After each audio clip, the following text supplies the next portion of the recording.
My name's Colin and I'm hoping to run an ultra marathon every month in 2023. And my name's Andrew, Colin's brother, and I'm going to be joining them for half a marathon during his ultra run every month. This is Idiots Go Running.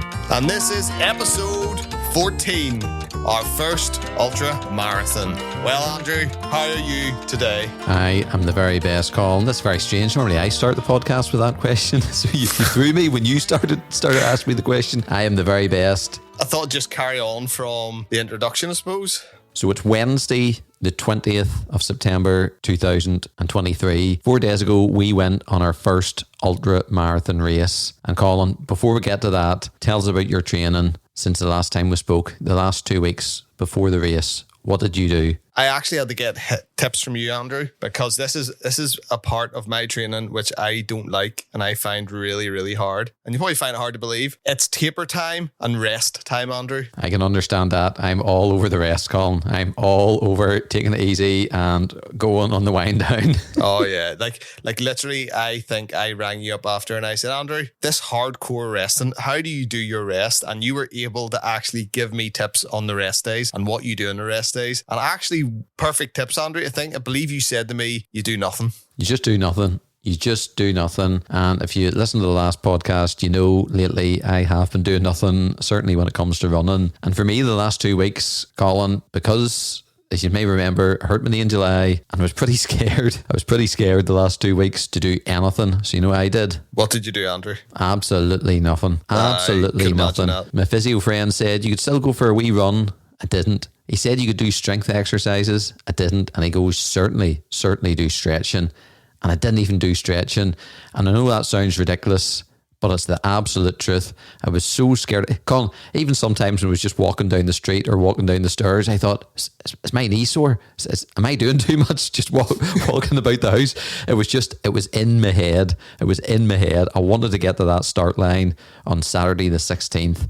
And I was just so scared of hurting my knee. I just did absolutely nothing. Even the stuff what was probably would be good for me, I didn't do. No, so what you're saying is, did you sleep downstairs for 2 weeks? And refused to walk upstairs? No, I still slept upstairs, so I did. I just took it easy. It was just all in my head. Like my knee wasn't sore at all, or it probably wasn't sore, but I was just, I didn't want to go out for a run just in case I heard it. I didn't want to do anything just in case I heard it. And I thought, you know what, just complete rest, 2 weeks of complete rest.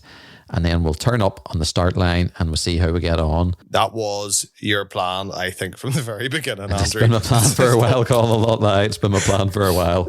Let's not beat around the bush. Every time we're talking, we're going, Andrew, well, there was one part, Andrew, where you actually said, I might just do the marathon or even the half marathon length. That's when my knee was sore, and I would have been absolutely gutted to do that, even though I clearly haven't prepared for an ultra marathon race.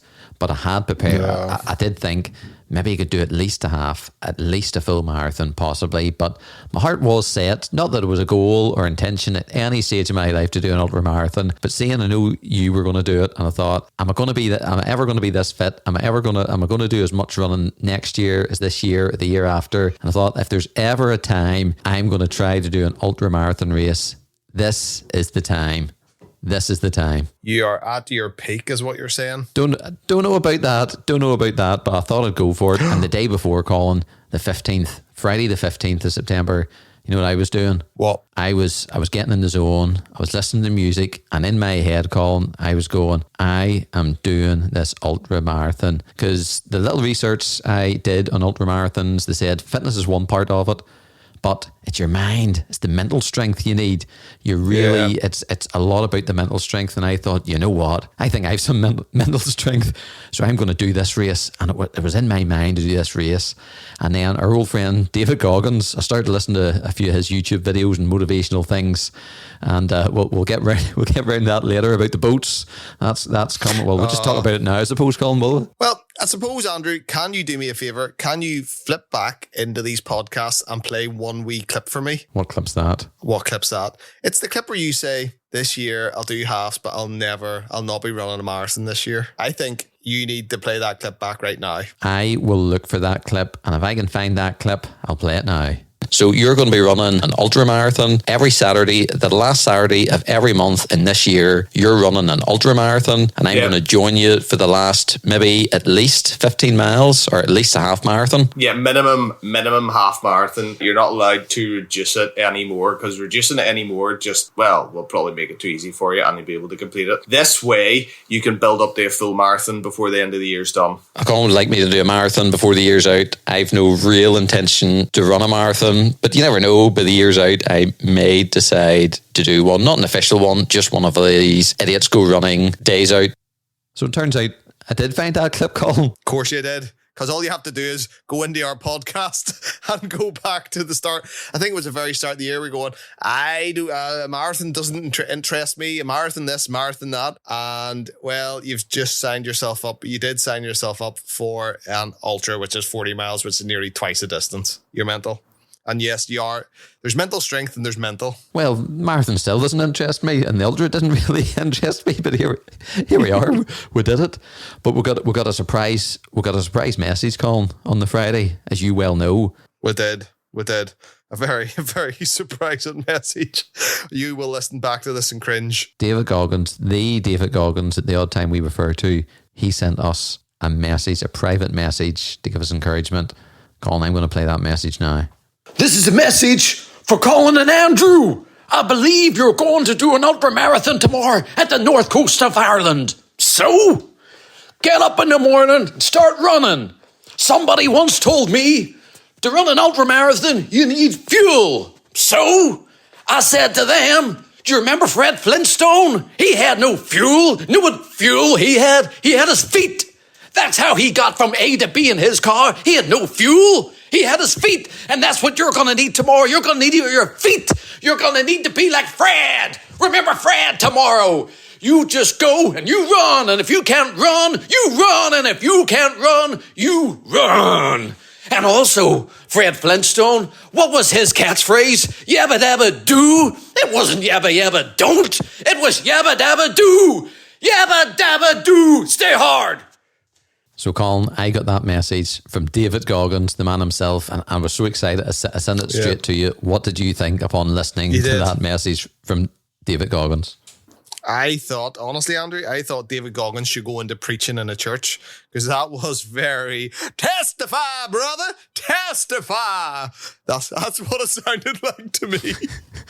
Well, David Goggins, maybe he was in church when he recorded that. I don't know, Colin. But you know what? I was inspired by it. Were you as inspired as I was? I think that morning, Andrew, Dolly Parton could have rang me and inspired me that morning, because I think it's fair to say, seeing that morning and leading up to that event, you and me were buzzing. Absolutely buzzing. We were chatting to each other, and I don't think there's one conversation we had that we actually didn't talk about the North Coast Ultra. We're so looking forward to this, because you know what? We had a great summer. The kids are back at school, and there was something to look forward to.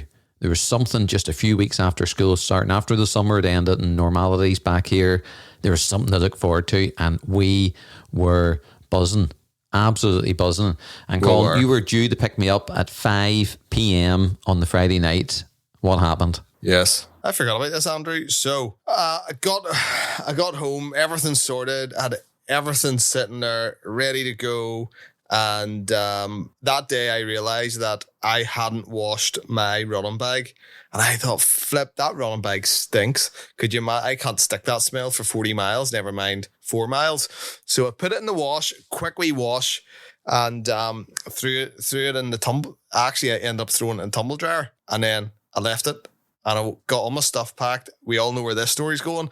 All my stuff packed.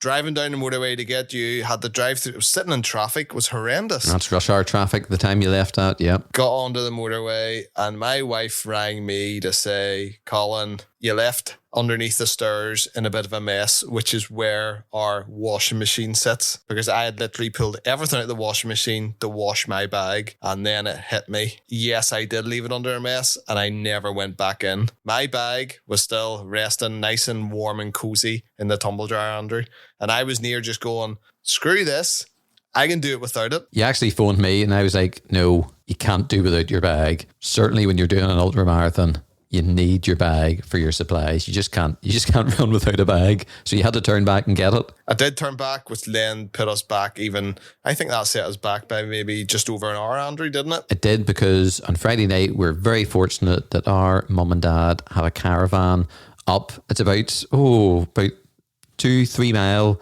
from where the start line is of the ultramarathon. So we were going up, staying in the caravan that night, and it's about an hour and a half drive from where you are to the caravan. It's about an hour's drive from me. So you were a bit late in picking me up. We had to collect our bag between 6:30 and 8. We got there at 7:30 with half an hour to spare, which wasn't too bad, but it was later than we expected. And when you picked me up, you were how should we say? You had a new style about you, shall we say, Colin? Oh, yes, I forgot about that. Yeah, it's gone now. It is not, is it? So, was it a one-time thing? Oh, it is. So tell us, what did you do? What did you do? What is it? So I had I hadn't shaved, and my wife was giving off about me shaving. And I see these, you always got to look the part. There's these phrases that people say, and I hate it. Fake it till you make it. You just got to look the part. If you're going for a job interview, what do, Andrew? You put a suit on, you put a tie on. If you're going for some prestigious job, that's what you do. You're going to run an ultramarathon, Andrew. How many people do you see in an ultramarathon with silly mustaches? It's like, it just has to happen. You just don't rock up to an ultramarathon with normal facial hair. So I shaved what I had into a handlebar mustache. And Andrew, I was really impressed with my handlebar mustache. I think it looked sharp. Check it out on the Instagram page. So I don't know if everyone rocks up to an ultramarathon with a handlebar mustache, Colin, but you certainly did. And now it's gone. So it was just really for the event you did it. It could be, I might just have fun now. So I thought to myself, what if when I'm training, I don't shave? And when I finish my training for the event, I actually shave a cracking mustache? It was a cracking mustache. Do you know what it would have went well with? My drop bag. I was due to take my son's Harry Potter bag, but he needed it for hockey. So I grabbed the first bag I could, Colin. It was my daughter's bag, and it was pink. It was bright pink. Some say maybe even mango pink, who knows? And I didn't just take, because I don't know how these events work. So I thought you have to mark it in some way, just in case there's maybe another pink bag or something, I don't know. But I put my name on it, so I put masking tape on it, rows of masking tape, and wrote with a felt tip marker, Andrew Goodman, because that's my name, Andrew Goodman, on the masking tape. And you can see that on the Instagram page or the Instagram stories. And it stood out, Colin, didn't it?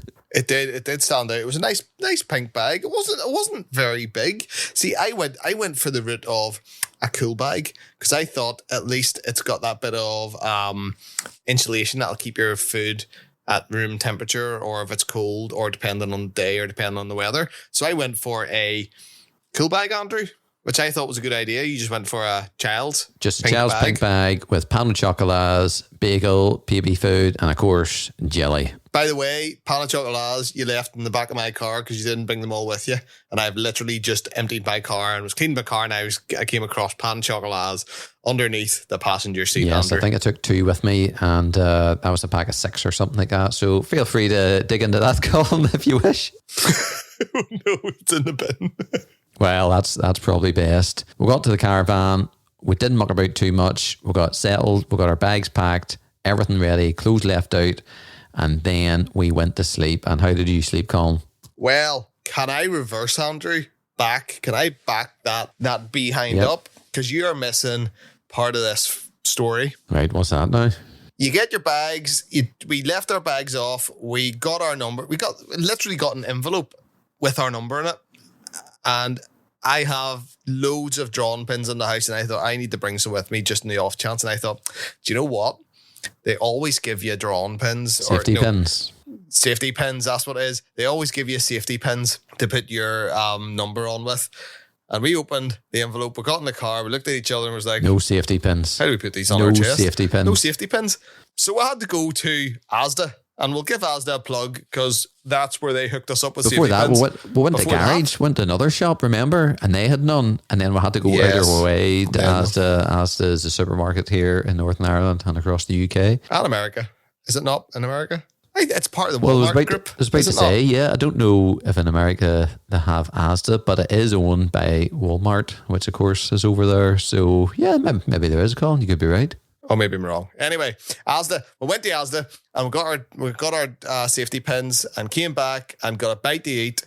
And yeah, we had a bite to eat because I was on the road, I think, Andrew, for about 4 hours by the time I got to the caravan that night. Which is an awful long time and not the best conditions to do the night before an ultra marathon. But we got there, you're right, we got settled, everything ready, and then we went to sleep. And now, Colin, now we're at the part.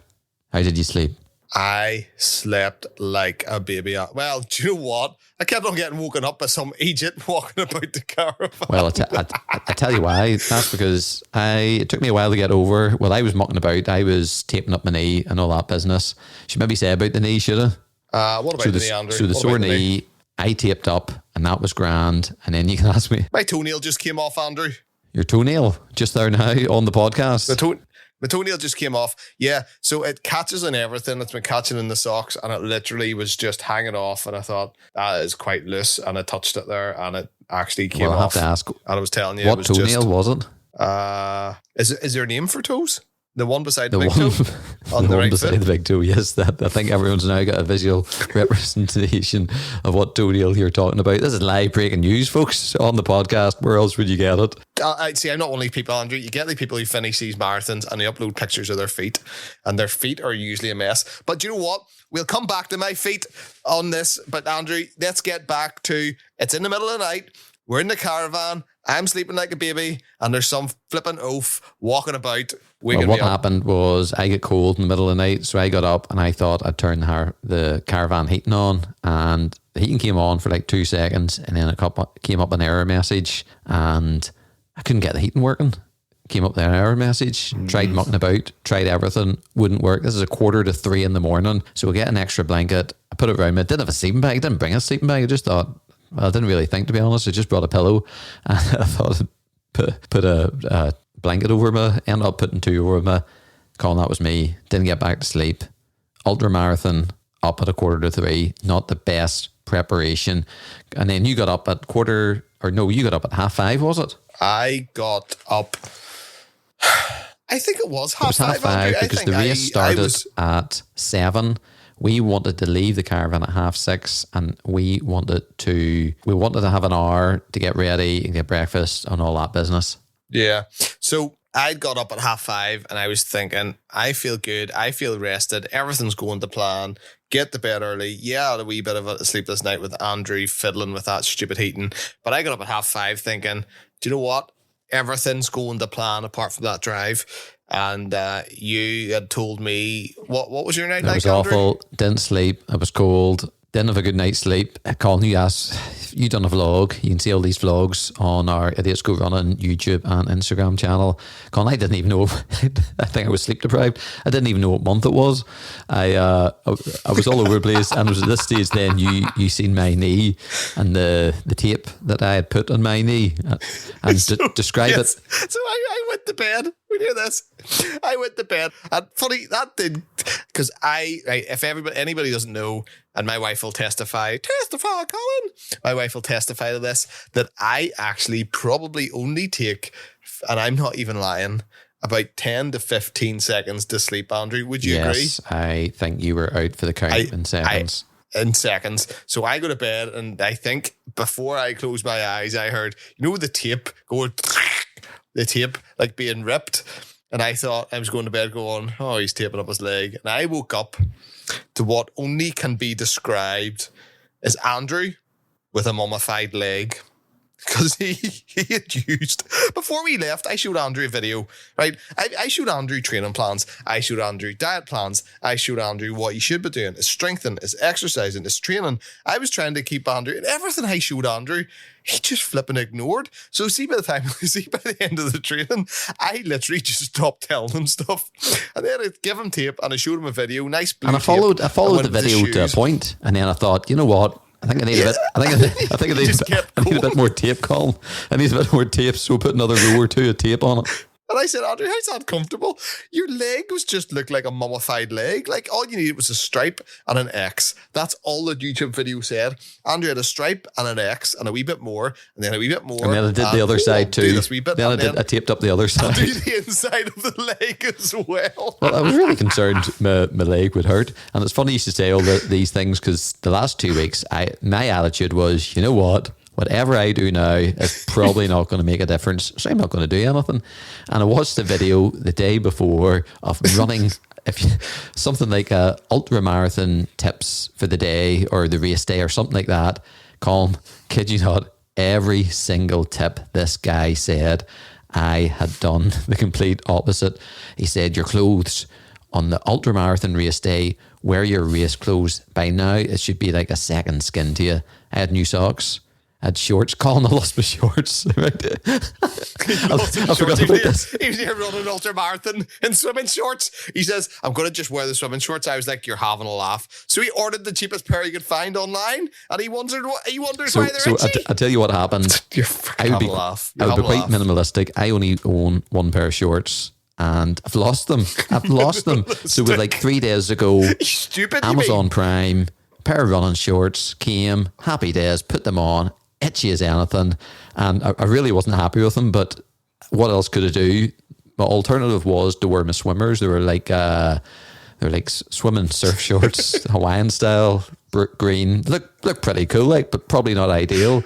And as my wife said, go to the Nike shop. Just go to the Nike shop now and get yourself a pair of shorts. And I did. So with new shorts, and you had bought us new T-shirts, Colin, for the run. Yes, I did get new T-shirts for myself and Andrew for this run, and they were light, they were comfortable, they were actually trail running T-shirts from this company called Craft. Really nice T-shirts, and thanks to Stephen from You Brand It for hooking me up with the T-shirts and the printing and stuff. And they look great, by the way. They look great, and you know what? We got several comments about how nice our shirts were. It was brilliant. Yeah, someone even said, I love it, and they laughed at the back saying, idiots go running, and they thought that was the funniest thing ever. They were sitting after we finished. They're brilliant T-shirts. They're so light. They are brilliant. I'm over the moon with them. So thank you so much for them, Colin. They are class. They are class, and you showed them to your kids, and you're like, "Wow, you've got merch." We've now got merch.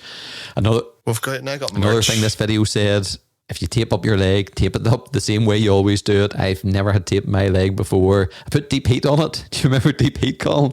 I put deep heat on the same So knee. I'm sitting there in the caravan, everybody. Wait to hear this. And Andrew brings out what can only be described sandwich as bags. Melted sandwich bags with, if you ever got a putty form of cocaine, it was in the bottom of the sandwich bags. He was filling up his running bag with these putty. It looked like toothpaste in a two sandwich bags with deep heat on it. What are you doing?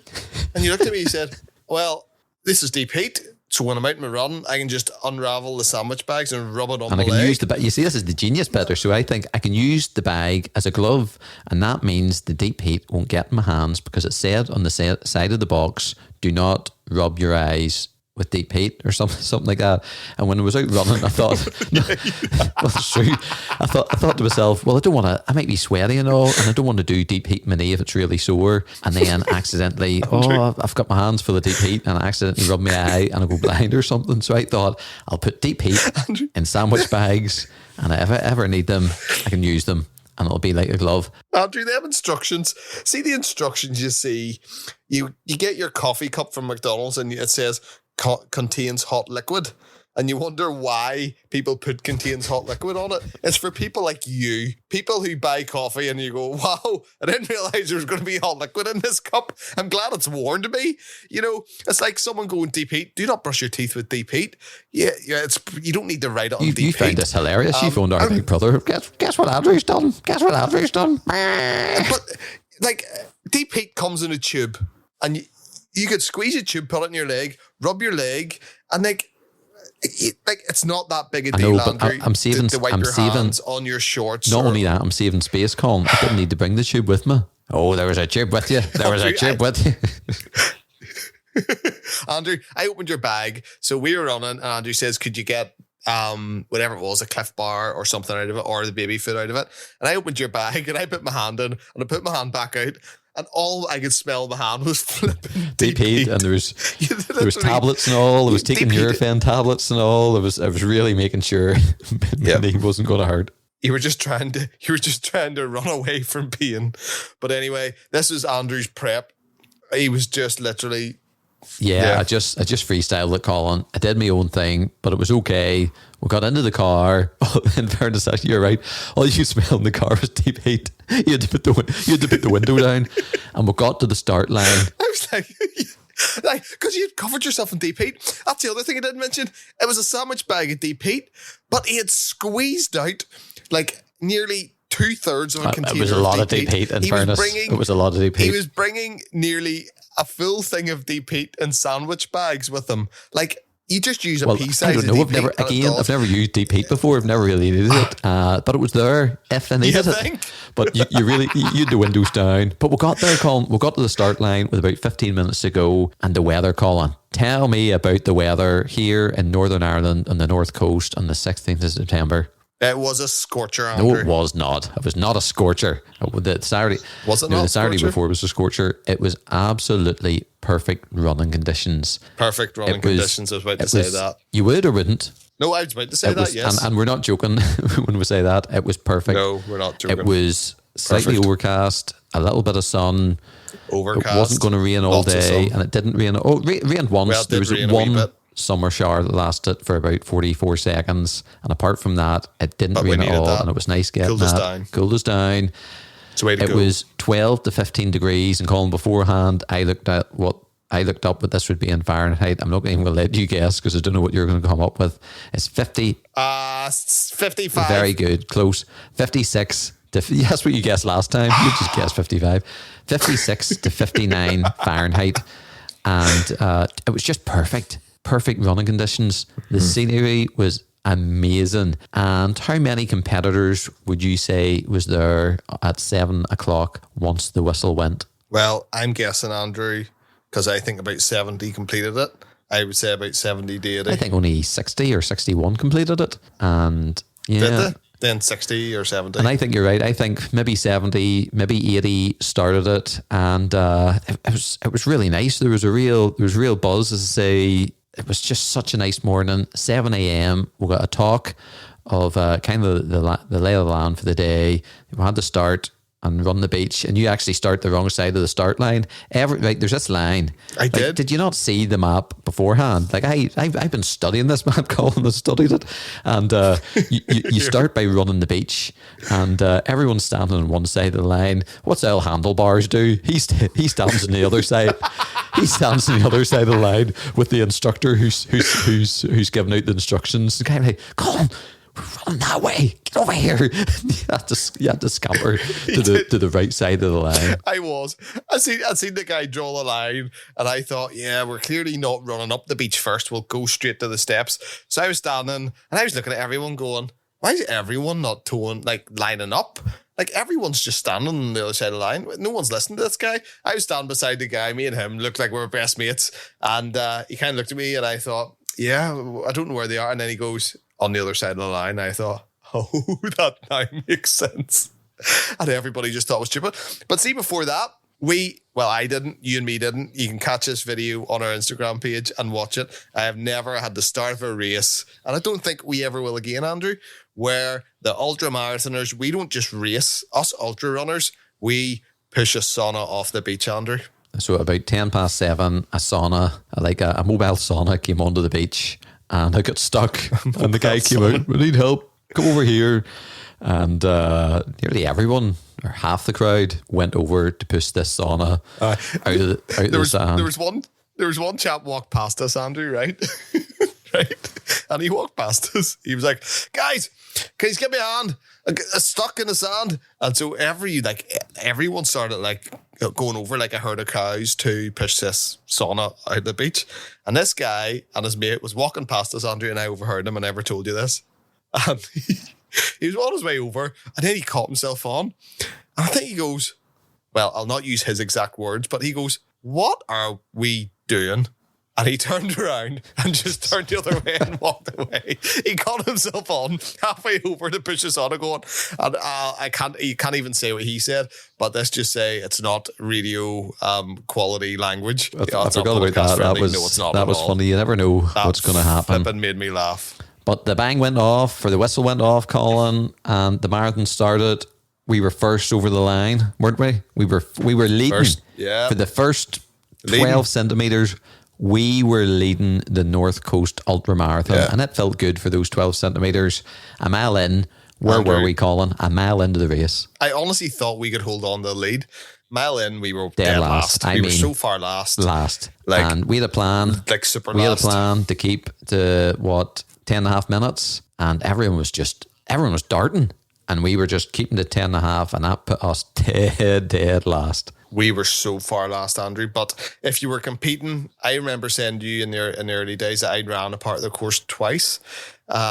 Anywhere you can run, you run, because there's some parts of that course where you don't do this course for time, Andrew, because you're actually scampering over rocks and bits and pieces. So anywhere you can run, you can run. So these people obviously knew that, and they took off going, these are the areas where we make up time, because there's areas where we lose time. So that's what happened. But as I was running beside you, I said, Andrew, look, our mission today is to get you over the finish line, wasn't it? Really, that was our mission. That's all we wanted. It was time was not important. Well, as long as it was in time, if you know what I mean. With 10 hours to do it, all we had to do is hit the cutoffs, or before the cutoffs. Our goal was to complete it. It wasn't position, it wasn't time, and with my knee, we just took it easy enough, and it was brilliant, Colin. We were loving life, weren't we? We were loving life. The scenery around the North Coast is outstanding. It was a perfect day, and we were just loving life. And the first 15 miles, Colin, the first 15 miles just flew. Do you know what, Andrew? And I said this to you a few times. I said, like, doing a marathon, it's usually about 10 miles flies in, and then you start to notice the miles.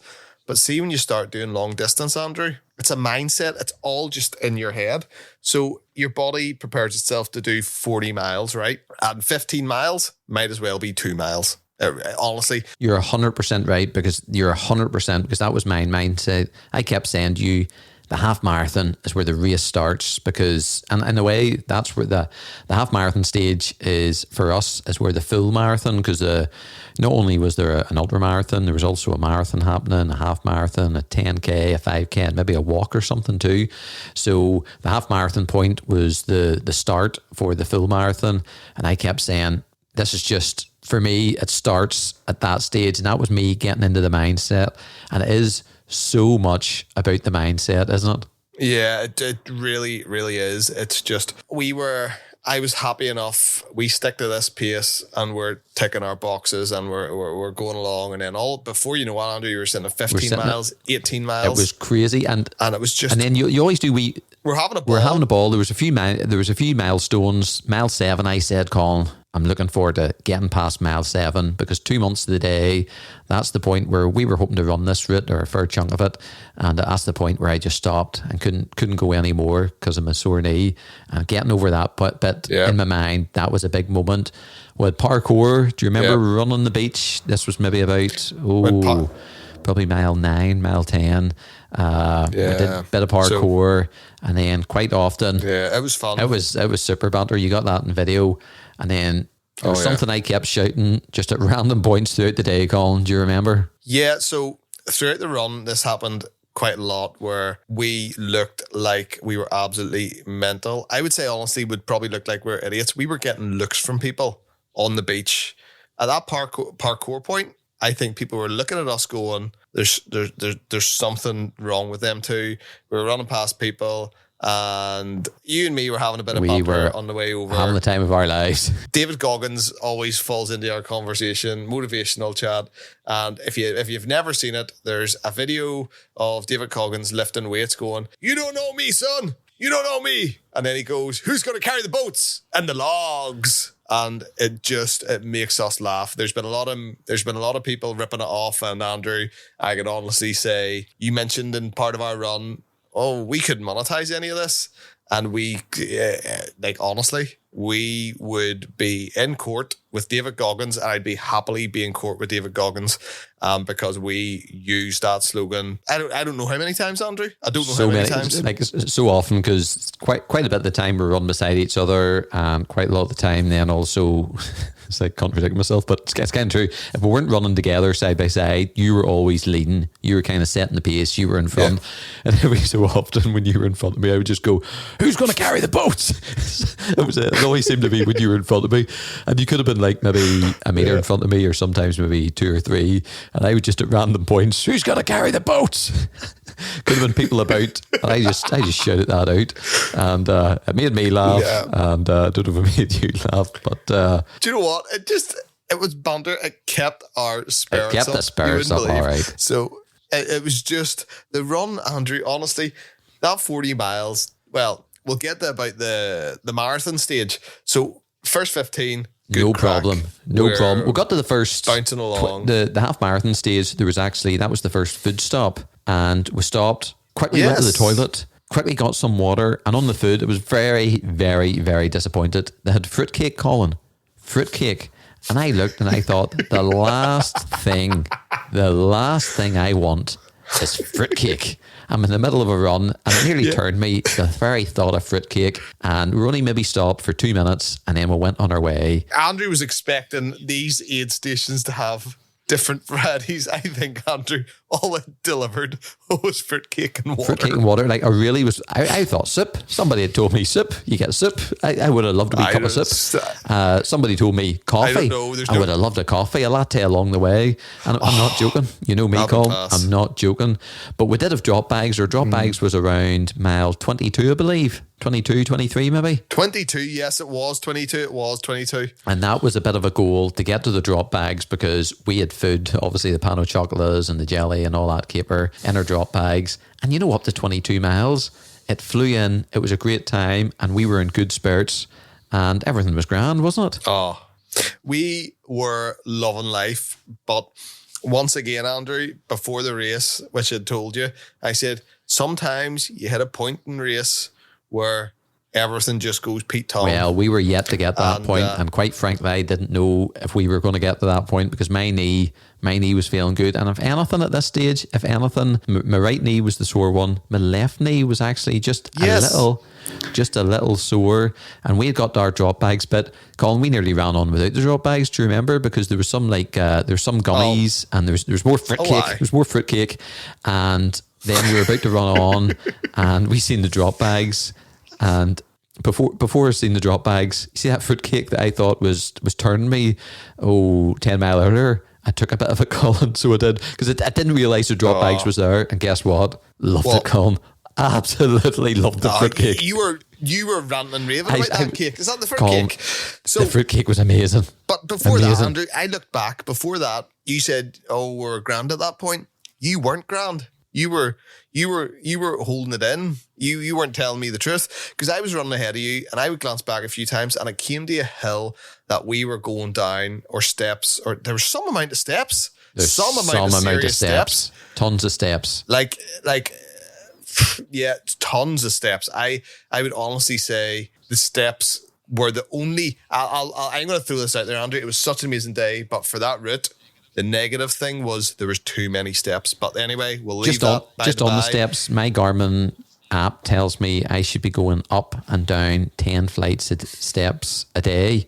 Do you know how many did you do? It was over 340, and that was just going up, I believe. Wow. Isn't that unbelievable? That's a lot of steps. There was tons of steps. Tons of steps. Tons of steps. Do you think I was? There was tons. So what did you think I was falling behind at this stage? No, you weren't falling behind, but everything was okay. I said, Andrew, you keeping okay? Who's carrying the boat? Yeah, that's probably the reply. That's probably the reply you got. It's exactly what the reply was. Andrew, all good? Who's carrying the boats? Who's carrying the boats? And like, look, to everyone out there, I am no pro whatsoever, but I thought my job in this one was to keep our pace, to focus on our pace. So all Andrew does, and I think I told you, is stay on my heels the whole time, and you keep an even pace the whole way through this, you'll see it through, which is grand. I looked back at one stage, and when you were coming down steps or a hill, I can't remember what it was, Andrew. I could see. I took it a little easier on the steps. It wasn't sore, but I was just making sure I was just being a little gentler coming down the steps. So I could see flashbacks from the half marathon on the Antrim coast that time, a couple of years back, whenever you were coming down the hill. And that's what I seen. I seen Andrew could barely walk that with day, a sore. Yeah, but I seen a hint of that, and I thought, Andrew. And you actually said my other knee's sore, not your sore knee, not your taped up knee. You should have flipped and taped up the other knee, I know, I didn't think of that at the time. I was just more concerned about the sore knee. I didn't think the good knee would go, you know what I mean? So was your good knee. But you know what? We pushed on and we got to that. Let's go back to that, the bag drop point. You had fruitcake and then you mentioned to them, you're going, how far along is the bag? That's right. I said to the helpers, and they said they're just over there on the other side of those cars. Over there. And we couldn't run fast enough. I think our pace from the table to them I think we did that in a 6 minute mile, Andrew. We were straight over. Fairness, it was only like 5 meters. But and guess what, Colin? I seen my pink bag. It was, believe it or not, nobody else had another pink bag. Actually, I was a bit embarrassed because, not about the pinkness, because no one even wrote their name on the bags. Again, I don't know how these things work. No. I thought, there might be a wee desk or a wee table. I generally thought there might be a wee table where you go and say, my name's Andrew Goodman, and to go and get your bag from the back of a bus or something like that. They were just sitting on the floor. If it was raining, they would have been soaking. But anyway, I opened up, Colin, and they just chucked them on the floor in a big line on the grass. Just chucked them on the floor, and this. Yeah, your daughter's bag, your daughter's pink bag. Just threw it away like it was worth nothing. But it was easily seen. I opened up, and I think Colin should roll the jelly jingle at this point. What do you think? Go for it. Let's roll the jelly jingle. Andrew's jelly update. Andrew's jelly update. This is the part where he talks about jelly in Andrew's jelly update. So, you know me. You know my jelly. You know my favourite flavour is blackcurrant. This was blackcurrant. All day long blackcurrant. And I left it out. What did I left out, Colin? I left out a sandwich bag because the night before I'd cut the jelly up with scissors and it was all there for me. Now, this is where I made a mistake. Looking back, this was a mistake. I opened up that drop bag and I thought I was in for a 3 to 4 course meal, Colin. I went to town on everything. I ate and what did you give me? You give me some kind of waffle biscuits or something. Hold on. So for anyone who's watching, please go on to our Instagram account. I have a video of us at the bag drop area, and Andrew, I don't know, he looked like some wild animal who's found a picnic basket and he's just sitting there on his knees munching food. I was looking up, then I looked to my left and there's a guy lying on his back stretching his legs out up a fence, and then there's a guy over there who just goes, I'm wrecked. He was knackered, his legs. And I think I said to him, don't let them, or if they're taking you off this course, make them carry off the course. And I thought, that actually sounds really bad. Else St. John's ambulance going to be carrying him off because of my advice. And you were just sitting there like a wee wild animal. I was munching. You give me like a waffle biscuit. What was that? Oh, Andrew, they're amazing. You give me one and then ask for another. I had another one. Oh my goodness, stupid boy. They were class. But each waffle has like 10 grams of saturated fat in it. It is just, so why do I have these waffle ones? They're not even plant-based. They're waffles that have been, it's like, imagine an elephant sat in a waffle and it's got toffee in the middle, and I sat in it for a day and it's flattened it to this heavy, thin crisp. I was watching this YouTube video and they said towards the later end of the marathon, you'll not get hungry, but you need to keep eating. You need to keep eating to keep your energy going. And if you don't keep eating, he says these things are class. They're these honey toffee waffles. And honestly, Andrew, you'd always eat them. Oh, you told me that because you kept saying about fuel. You need the fuel. Remember Goggins, going back to Goggins. You were the man that told Goggins you need fuel. So I was fueling myself up, Colin, and then I looked up and I seen it. What did I see, Colin? I have no idea where this is going, I seen Andrew. someone eating fruitcake, And I thought, you know what? I was good fruitcake. And I got up from my wee picnic basket of treats. Did you have another one? I missed that. I had another bit of fruitcake. This is the issue. So I'm getting the food into me. I'm making sure I'm going to make it. I'm going to fuel myself to the end of this race. And I had another bit of fruitcake. And you know what? I regret nothing. It was fantastic fruitcake. You know, I don't know if I'm... Add 2 salt tablets. You give me salt tablets and I took like 2 or 3 of them. You could have given me anything and I would have just munched on it, Colin. I munched. I had 2 bits of fruitcake. I was loving life. I really was loving it. He even said to me, so I got these new salt tablets, right? And these new salt tablets are... I went for a different flavour. So I always go for orange salt tablets because they're so nice, right? But then I thought, I'm going to mix it up. A mistake. I went for watermelon salt tablets. Boy, were they sweet. And I thought, there's a guy who was suffering and I give him 2 of my salt tablets and then I give him 2 more for his journey. Because I already had 2 and I went over to talk to you while you were giving, here's me, can I have another one? And I had another one. Like, I was making sure I was well fueled up. Salt tablets like Haribo. You were eating them like flipping Haribo, popping some tablets into yourself. I was going, these are so sweet, they're stinking. And your words were, you should try some of them salt tablets. They're lovely. I enjoyed them. So the toffee waffles, fruitcake, salt tablets. Like now, Andrew, the picture's being painted here of what might have went wrong at one stage. Like you were tailwind drinks. You had got, what was your special flavour tailwind drinks? This was another mistake. So what's tailwind? It's a special, you explain it because I don't know. Again, I'd never had one in my life and I'm knocking these back on the day. So what tailwind is, so I did a bit of research and someone can write in and tell me if I'm 100% wrong.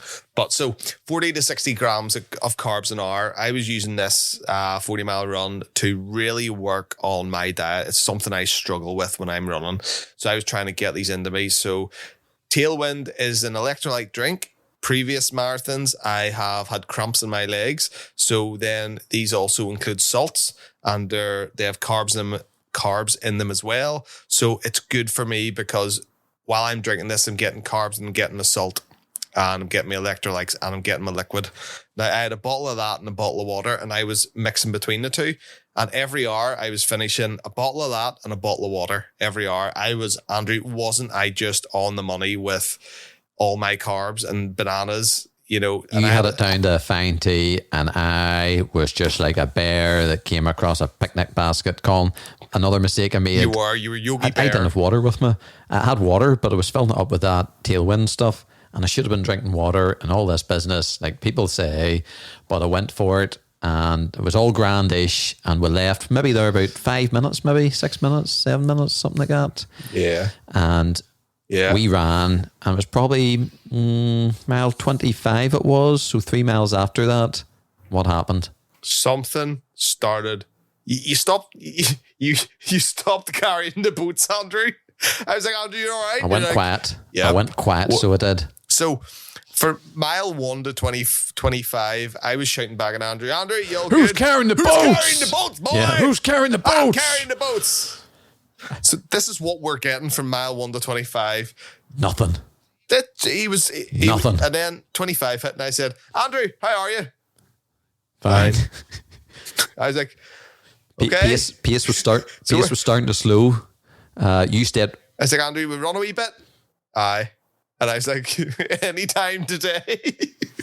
What had happened is I started to feel sick, which I know in hindsight, after all that you've heard the past few minutes, shouldn't be that big a surprise. But again, I was feeling my body and I felt sick.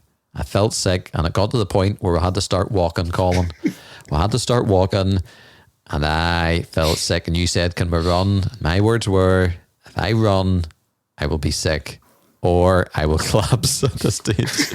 And you were like, right. Yeah, literally. You were like, give me your bag. And I was like, no, I can carry my own bag. And you said, give me my bag, or give me your bag. And I said, okay, just like that. Just the second time I asked, work away. Yeah. And not that the bag was that heavy, but it was a bit of relief. And at this stage, we were maybe only 200 yards from the half marathon stage, isn't that right? We could see it.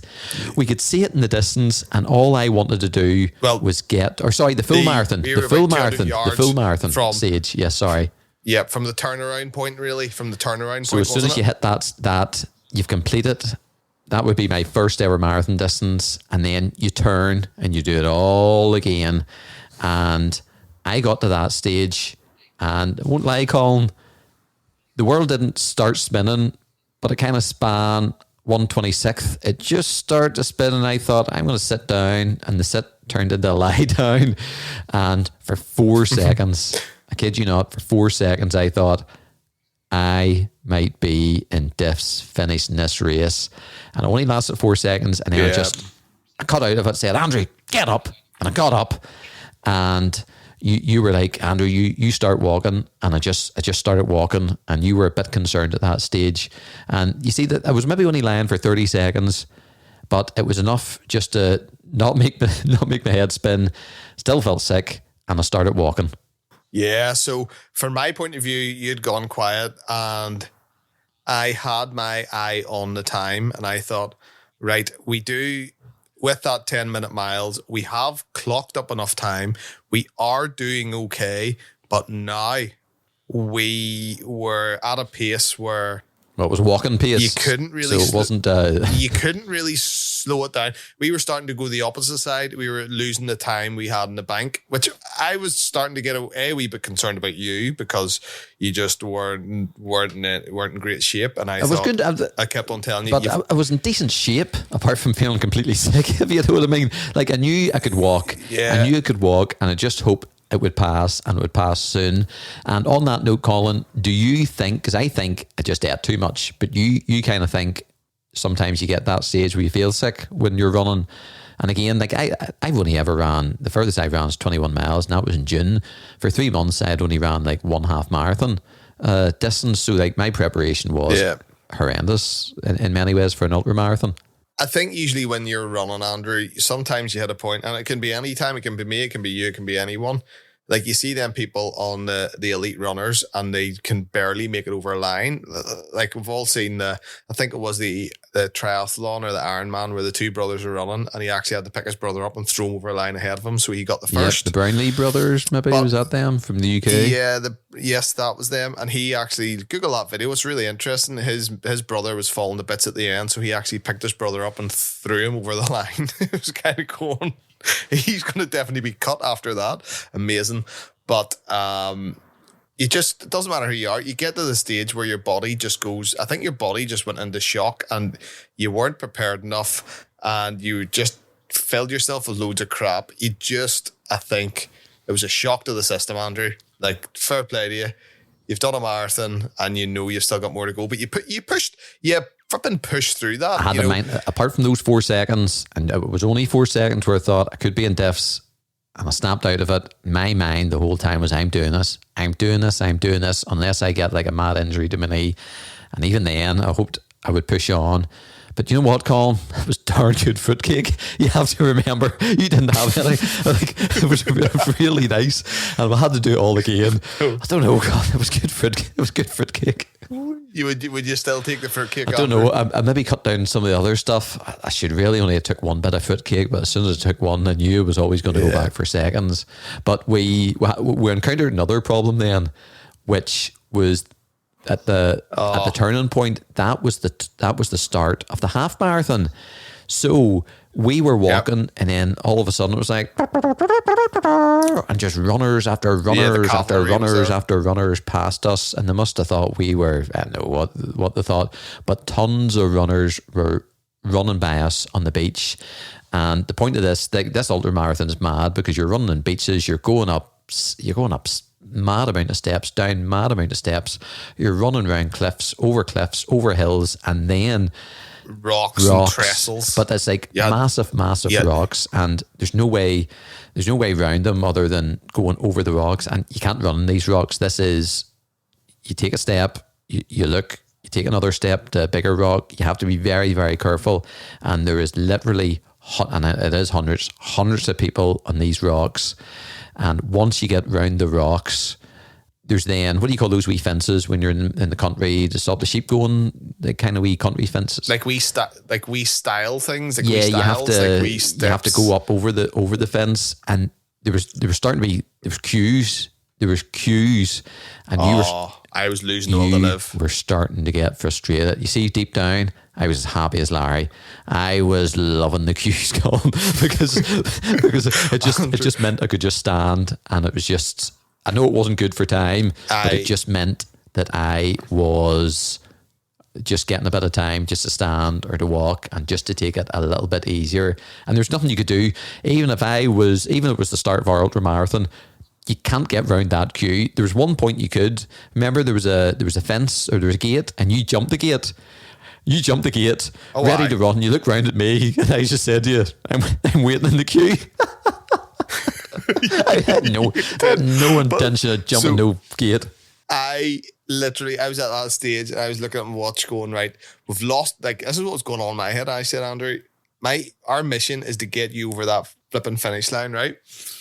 We've got to this stage, we've got to the turning point, we're on our way back. Yes, we're going slow, but like, this is okay. Andrew, we were sitting at that stage, we were doing nearly 30-minute miles. No way. 30-minute miles. You know what?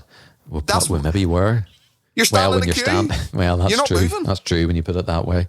We're doing like we were going so slow, and that's when I was starting to get agitated. I thought, right, we've killed a bit of our bank time. Because even so when there's the half marathons going through, there's ultra marathons mixed in there. There's people doing the full marathon. You know, it was very, very busy. But before we knew it, we were back at the bag drop. And what did you say to me? Before the bag drop, what I did was you were loving your EQs, and as you said, I was starting to get agitated, and then I did unfortunately get a bit rude, and then I just jumped over the fence, and then I was just like, right, I've got to move on here. What I'll do is I think I still had your bag at that stage. You still had my bag. You were right. So like, you have to remember, you've MS here. You're doing an ultra marathon, and you have your own bag, and you're taking my bag. Unbelievable.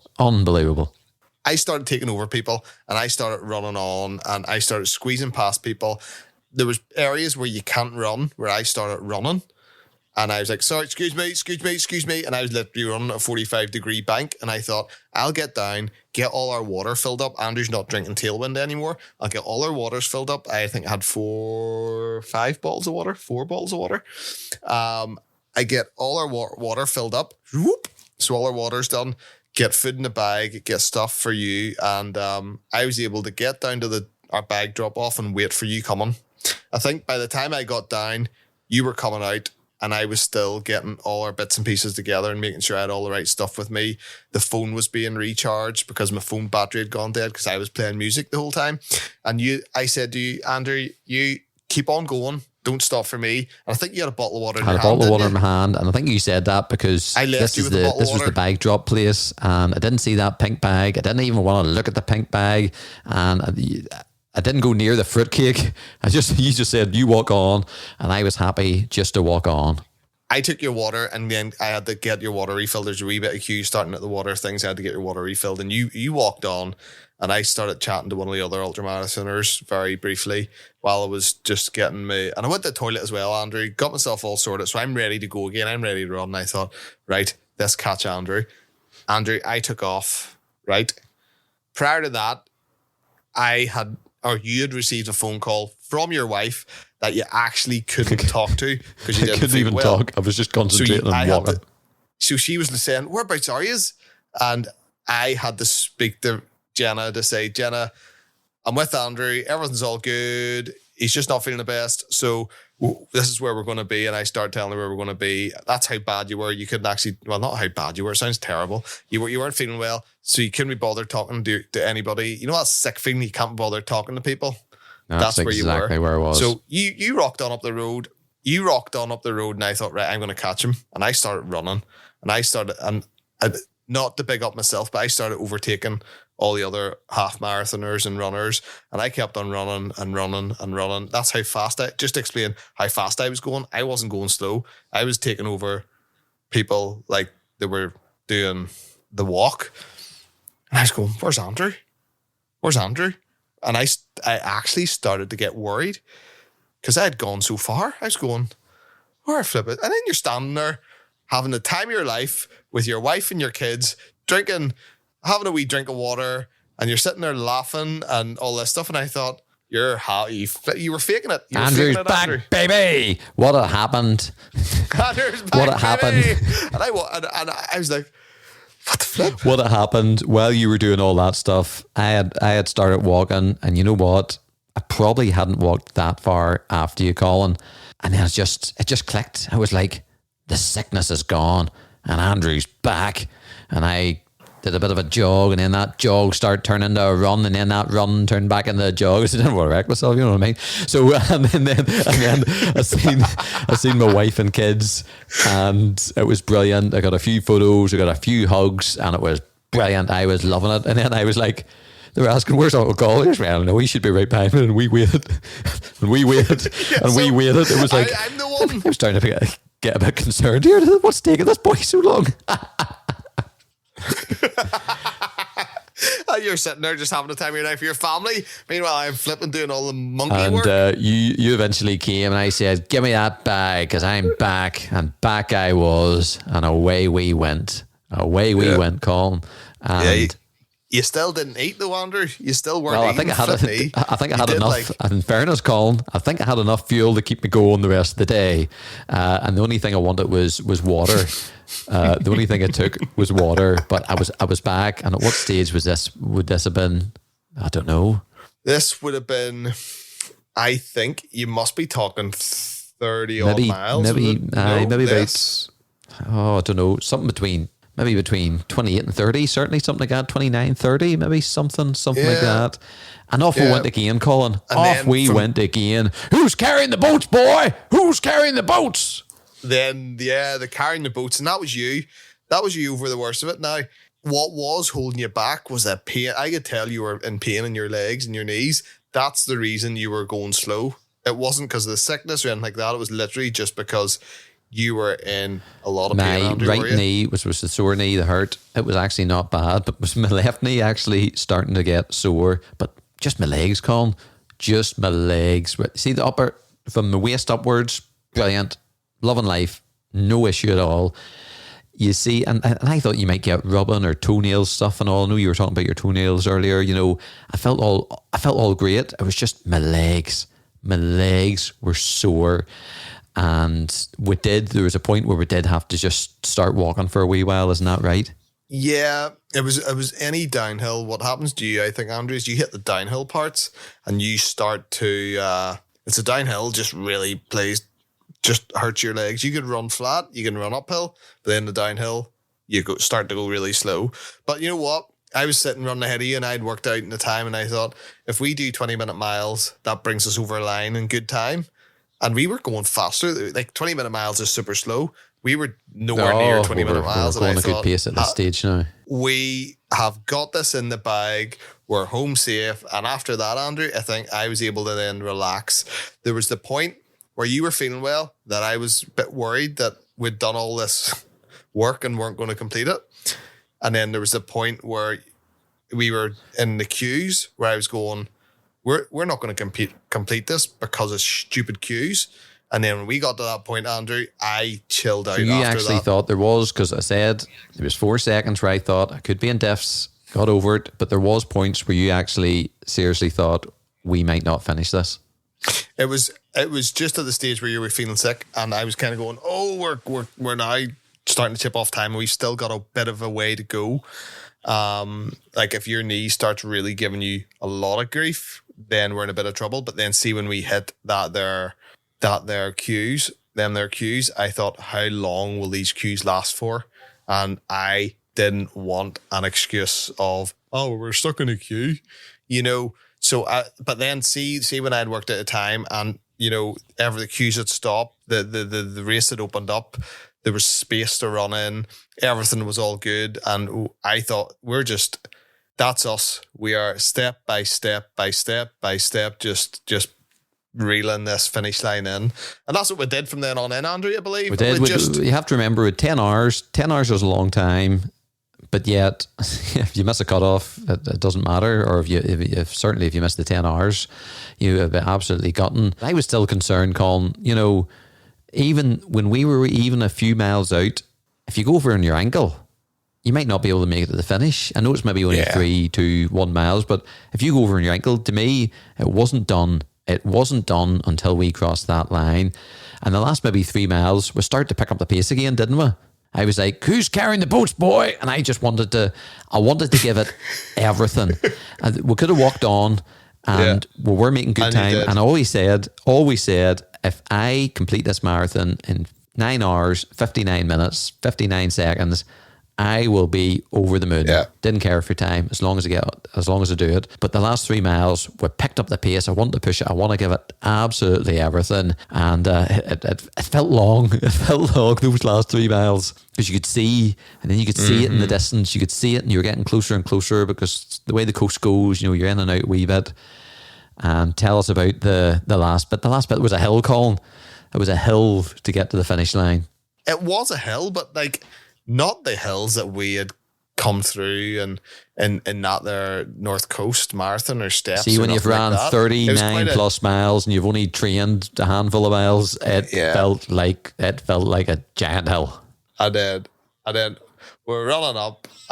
Who's carrying the boats, boy? You don't know me, son. You don't know me. But it was honestly, Andrew. I think both of you and me were in a bit of disbelief of how have you couldn't believe it, Colin. Couldn't believe it. We spoke about it, and what we think happened is that you listened to me talking about running, and when I talk about running, I just that's why we're idiots, Andrew. I talk about running, and you give me talking about 40 miles or 4 miles, I'll talk about them both in the same breath. And you said to me, I think the issue, Colin, is you've normalized long distance running, where 40 miles doesn't seem that much to you anymore, Andrew. But honestly, you are the only ultra marathon person that I know in my in my group of friends. The only one. What about Matt Nags? You and Matt Nags. It's going out to you, Matt. It's going out to you, Matt. And there was a quote. Only one I've ever physically touched. Oh, what are you joking? Andrew, thank you very much for throwing me under the bus there. I apologise, man. I'm going to cut that out, I'm going to cut that down because I said, what about Matt Nags? And there was a pause of 30 seconds and you didn't know what to say. But yes, I know what you mean, Colin. I know what you mean. Right, you know what I mean, Andrew? You know what I mean? As in, I don't know very many ultra runners. I don't know very many. And for you to step up to the starting line. But then I also said to you, Andrew, there's nobody I know who has ran a half marathon once a month for the past, what's that now? 9 months. 9 months? We're 9 out of 12 completed with only 3 more months left. And even that by itself is unbelievable. And before I talk a bit more about that, when we came up to the start line or the finish line, Mum and Dad was there. My wife and kids was there. It was just, we were getting closer, and then the person in the PA system, and look at this, there's 2 ultra marathons coming in. Colin Goodman and Andrew Goodman, because they said your name first. And it was surreal crossing that line. Colin, it feels surreal. I know I did it, and it was only a few days ago. I find it surreal looking back on. It was one of the best days, crack and banter. Yes, it was hard at times. I knew it was going to be hard. That's why I was so excited for this day, because you don't know what the weather's going to be like. You don't know what your state of mind is going to be. You don't know the challenges involved. You don't know if you can pull things through. You might get injuries. All these things could happen. It was the best day's crack. And as you said, I can't thank you enough, because you, as I said, you have normalized 40 miles to me. At the start of the year, I was like, I want to run a marathon. I've had no intention to have ever run a marathon, because I think that's a long, long way. And yet somehow I think 40 miles is a doable length. can't believe it. And you pushed me. And even when you took my bags, I couldn't have done this without you. And you set the pace. And if you hadn't been there, goodness knows what would have happened. Probably had a bit more fruitcake, and I would have made it, I would imagine. Look, the thing about it is it wasn't like, this wasn't for a time. This wasn't to say we'd run an ultramarathon. This was something I wanted to do because I've ran marathons and I always falter with the food. And I always hit your stage of tiredness and weakness and dizziness, and I can't go on. I always hit it, Andrew, because I push myself. But 40 miles, and I don't want to say this lightly, Andrew, but it was literally a walk in the park. I have to say, for you, for me, I gave it everything. I finished the line. But you, Colin, you could have kept going. You could have done 50. You could have done 60. You had so much in the tank. It was unreal. But that, our mission, and I always said this to you, I was speaking to someone before and they said to me, they go, Flip, you sound like a person who's just going to leave him. I said, no. I said, this, for me, my achievements in running isn't about finishing marathons. It's honestly, Andrew, it's a mindset. It's showing people what you can do. And I've been able to show you that you can actually do an ultramarathon and you haven't even realized it. And it's inspiring people. It's not about my time. Sometimes when you tell people how fast you run, it can put people off. Sometimes you tell people how far you run, it can put people off.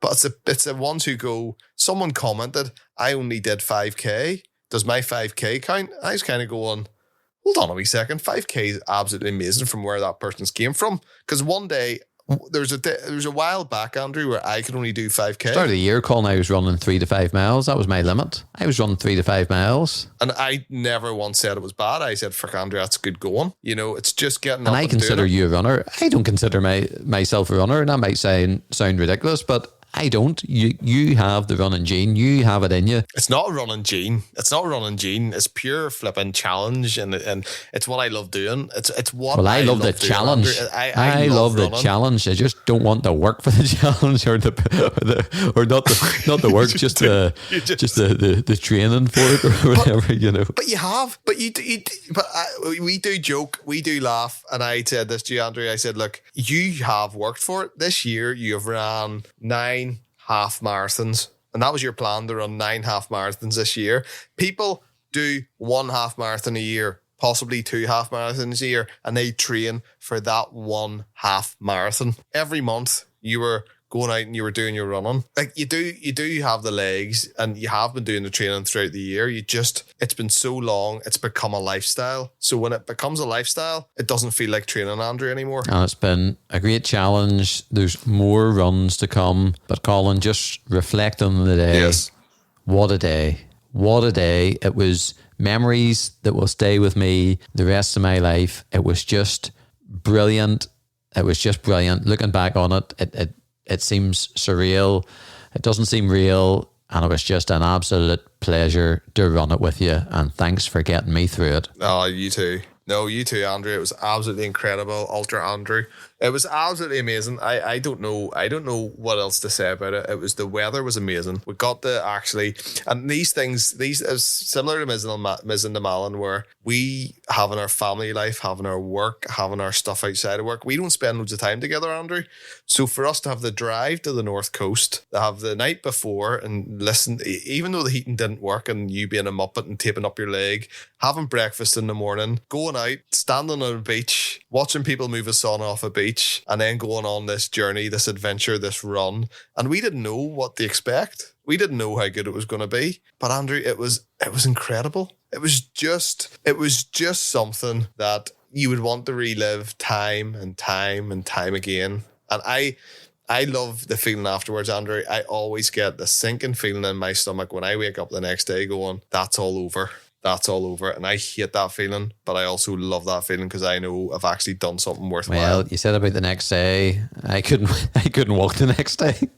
I could barely walk and get out of bed, and that's not an exaggeration. I was in pain. I didn't make it out to church. I was in pain, Colin. That morning, I was in pain, and I ran myself a bath, and I was in that bath for an hour and a half. And after an hour and a half, I was able to get out, and I was able to what people would describe as walk in some form, and I felt much better after that. But that morning was sore, Colin. It was sore. Yes, so the next day you were sore. And Andrew, as I said, we're coming back to my learnings from it. My toes were really sore the next day. And this happened to me previously where I was wearing the wrong pair of shoes and I had to go through 4 pair of shoes, a bit like Cinderella, until I found the right pair. And I would wear that certain pair of shoes I don't change from. Andrew, I'm going to change my shoes. These shoes have made me lose too many toenails. And so far I've lost one. One's too many for me. My toenails are great. I feel my shoes are great. And you advised me to get half a size bigger or so. And your shoes were bigger too, isn't that right? My shoes were bigger. But for whatever reason, Andrew, I bought... So I had 3 pairs of shoes before I found my pair of shoes for road running, but I had to change my shoes because my road running shoes wouldn't do the trail and wouldn't do all the different types of terrain. So I got these new pair of shoes, but Andrew, they were just whatever they were doing to my toes. So my toes were sore, but they weren't like they would make you stop sore or they would stop you running. Like you can run through it, and people say you lose your toenails and all, but I never lost my toenails in my other pair of shoes. Yeah, your feet take a wee bit of a battering, but I reckon, Andrew, if I was to run any further in them shoes, my feet would be torn to bits. They're just not the right shoes for me. So my learnings are, my food was so on point.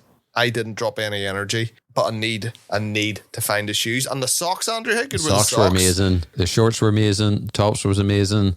I'm not going to go into the things that I learned because that was a whole new podcast in its own right. But looking back, would it change anything? Shouldn't have had as much. I was good fruitcake, Colin. I can't stress enough just how much at the time I enjoyed the fruitcake. And the great thing is, just wrapping up here, you vlogged a lot of this trip on your GoPro, and where can we see that footage, Colin? Andrew, we now have a TikTok account. TikTok would you account. believe? Idiots Go Running are on TikTok. No dancing, just running. We have Instagram and we have YouTube, and you can also see the videos on MS Running Adventure, which is my own personal sort of live diary of all my adventures when I do running. I have some amazing footage of this run, and if you get a chance, check it out. It's a bit of fun. You can tell we're not taking it serious. And I can honestly say, Andrew, you watch the videos and you're going to think this is how not to do an ultramarathon, but we've done it. Just goes to show, Colin, with a bit of jelly, some pan of chocolate, and maybe fruitcake on a race day, you too can do an ultramarathon. Anybody can do an ultramarathon. If Andrew can do an ultramarathon, anybody can. Who's going to carry the boats? He's a captain. On that note, my name's Andrew, ultramarathon runner. And my name's Colin, officially an ultramarathon runner. And we'll see you next time on Idiots Go Running. We'll see you then. Bye.